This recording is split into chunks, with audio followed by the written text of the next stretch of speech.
사도행전 3장 1절 2절을 읽을게요. 제9시 기도 시간에 베드로와 요한이 성전에 올라갈새 나면서 못 걷게 된 이를 사람들이 메고 오니 이는 성전에 들어가는 사람들에게 구걸하기 위하여 날마다 미문이라 하는 성전 문에 두는 자라. 아멘. 오늘 이 본문은 제9시 기도 시간에, 이 말은 유대인들은 기도를 시간과 장소를 정해놓고 규칙적으로 기도했습니다. 이것을 정시 기도라고 하죠. 그죠? 자, 기도는 크게 여러 가지 방법이 있는데 성경에 나오는 것을 보면 신약 성경에 한 4가지로 크게 구분할 수 있어요. 첫째는 정시기도, 두 번째는 합심기도, 세 번째는 집중기도, 네 번째는 무시기도라 구별할 수 있습니다. 정시기도는 시간과 장소를 정해놓고 기도하는 겁니다. 자, 2000년 전에는 예루살렘에만 교회가 있었기 때문에 그 교회에 딱 시간과 장소를 정해놓고 기도한 거죠. 뭐 예를 들면 너무 멀리 떨어져 가지고 요바의 바닷가와 같은데 피장이 시몬의 집에 베드로가 가 있을 때는 옥상에 올라가서 기도했다 하는 것을 알 수 있잖아요. 그죠? 자, 고넬료는 자기 집안에서 이렇게 시간을 정해놓고 장소를 정해놓고 기도하면 주님이 너무나 기뻐하십니다. 자, 해보세요. 이렇게 시간과 장소를 정하면, 그렇게 기도하면 내 하루의 생활의 모든 중심이 기도로 집중되지 않으면 그 정시기도가 안 됩니다. 굉장히 어렵습니다. 저는 학교 다닐 때에 중학교 졸업하고 부산으로 고등학교를 진학해 가지고 고등학교 갈 때 하나님이 마음에 감동을 주셔가지고 중학교 졸업하고 이사 가가지고 그 겨울 방학이 한 3개월 있잖아. 그죠?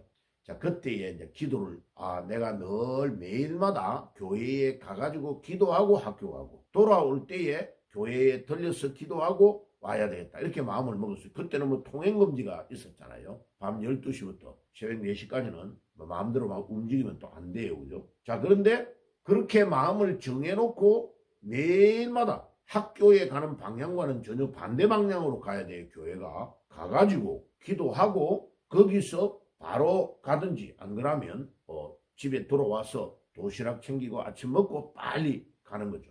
자, 그런데 이 정시 기도를 할 때에 하나님이 굉장히 많은 저의 기도의 제목을 들어주시고 응답하셨어요. 이게 학창시절에 하나님께 그 어려운 상황에서 기도하는데 기도의 응답이 일어나니까 너무나 놀랍고 감사하더라고요. 그리고 그게요 제 생활의 중심이 되었어요. 뭐 다음에 간증하겠지만은 그때의 어릴 때의 기도한 그 기도를 하나님이 하나하나 들어주시는 거죠. 자, 여러분들 한번 그렇게 해보세요. 그러면 그 기도의 응답의 비밀이 그 응답을 해줄 때에 너무나 재미있고 재미가 쏠쏠해요. 그걸 계속 그냥 하루도 안 빠지고 그렇게 기도하는 거죠. 그러니까 어른들이 쟤는 신기하다. 어떻게 공부하기 바쁜 학생이 새벽마다 어떻게 기도할 수 있지? 그런데요. 그 기도하는 것 때문에 제가 아침에 일어나게 되고 계속 규칙적으로 움직이게 되고 더 부지런하게 되잖아요. 그런데 하나님이 그 기도의 응답을 이루어질 수 없는 것들을 하나하나 들어주는 것이죠. 그리고 합심기도는 마태복음 18장 19절에 보면 뭐라고 되어 있습니까? 두 사람이 합심하여 기도하면 내가 그 기도를 반드시 들어주겠다고 약속했잖아요. 그래서 그 구절이 딱 언약이죠. 약속이죠. 그래서 친구하고 약속하고 집에 있는 어머니 아버지에게도 내 기도의 제목을 말해놓고 나 이렇게 기도합니다. 매일 어머니 아버지도 이렇게 교회 가면 기도해 주세요. 그런데 아버지도 어머니도 그렇게 내 기도를 막 같이 해주는 거죠. 그러면요 그 합심 기도가 놀라운 응답이 일어납니다. 그 다음에 집중 기도가 뭡니까? 사도행전 1장 14절에 보면 1장 4절에 언약을 붙잡고 14절에 집중적으로 기도했는데 10일 이상을 기도했습니다. 잘 보세요. 그게요. 오순절까지 기도를 한단 말이에요. 예수님이 부활하셔가지고 40일 동안 살아계신 후에 성천에 올라가신단 말이에요. 그리고 오순절날 성령이 임할 때까지가 10일이잖아요. 그 10일 이상을 집중적으로 기도했는데 하나님이 기독교 2000년사에서 유래를 찾아볼 수 없는 성령 충만의 사건이 사도행전 1장과 2장에 일어납니다. 이 기도의 역사가 너무나 놀랍습니다. 그 다음에 마지막 무시기도. 에베소서에 나오죠. 무시로 성령 안에서 기도하라. 술 취하지 말고 방탕하지 말고 무시로 성령 안에서 기도하라 할 때에 이 무시기도는 뭡니까? 막 걸어 다닐 때도 기도하고 화장실에 가서도 멍하니 앉아있지 말고 기도하고 운전하면서도 기도하고 잠자기 전에 누워서 기도하는 거예요. 그런데 잠들었어도 나도 모르게 기도를 하고 있는 거죠. 꿈을 꾸는데도 내가 기도하고 있는 모습이 꿈에 나타나고 이렇게 돼요. 무시 기도가 엄청난 왜 다급하고 너무나 긴박한 일들이 있을 때에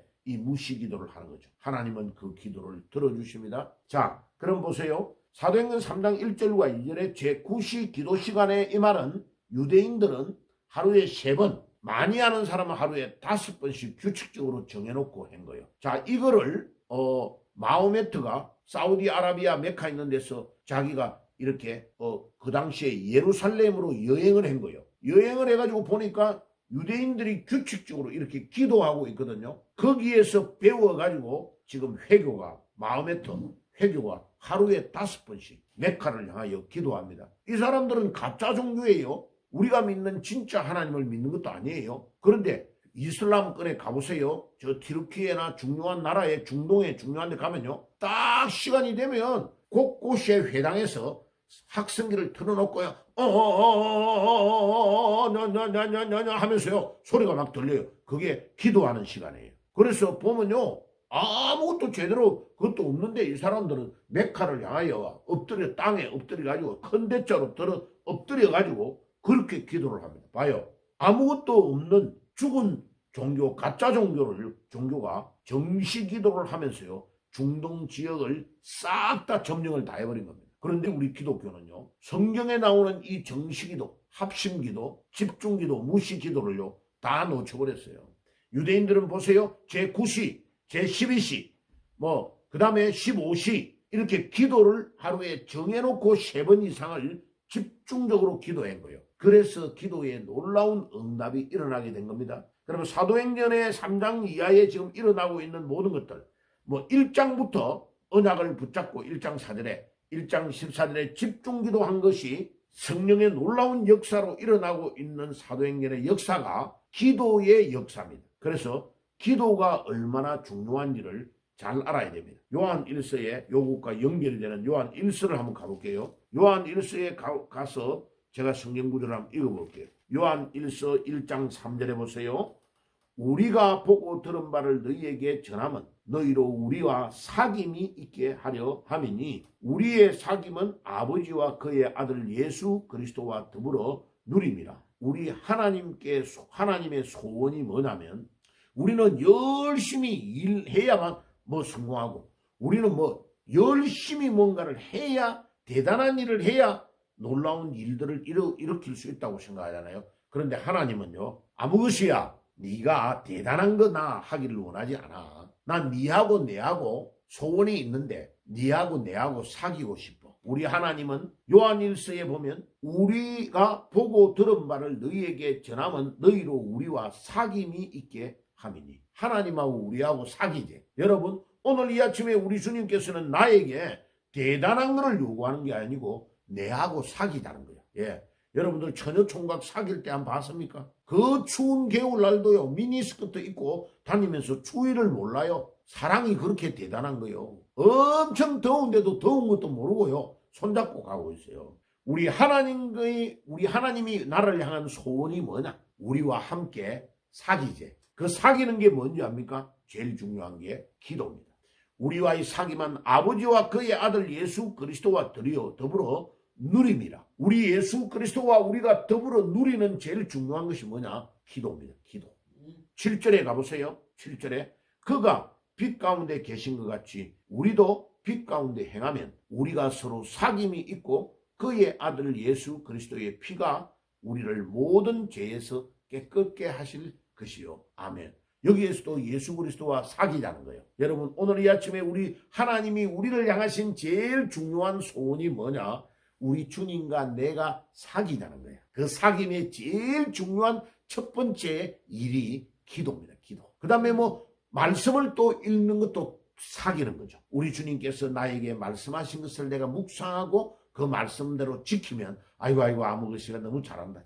그래. 여러분들 봐요. 부모가 자녀를 낳아가 기를 때에 부모가 자식에게 말대로를 잘 지키면 너무나 기분 좋죠. 그죠? 순종 잘하면. 순종 안 하면 매매하잖아요. 때리잖아요. 싫잖아요. 부모는 바른 길로 인도하고 있는데 자식이 말을 안 듣잖아요. 엄청 기분 나쁘잖아요. 속상하고. 우리 주님은 오늘도 우리와 사귀재요. 기도하자고 해요. 사귀는 제일 중요한 것이 기도. 그리고 하나님의 말씀을 나누는 것. 이것도 사귀는 거죠. 그래서 이 기도가 사도행전 전체의 역사를 보여주고 있는 거고, 우리 신앙생활에 계속 중요한 기적이 일어나고 내 삶을 변화시키고 내가 주님과 함께 하는 모든 사귐의 증거는 기도입니다. 기도. 그래서 두 가지를 물어볼게요. 당신이 신앙생활을 잘합니까? 그러면요, 기도를 매일 하고 있습니까? 두 번째, 매일마다 주님이 우리에게 주시는 성경 말씀을 묵상하고 나누고 있습니까? 그러면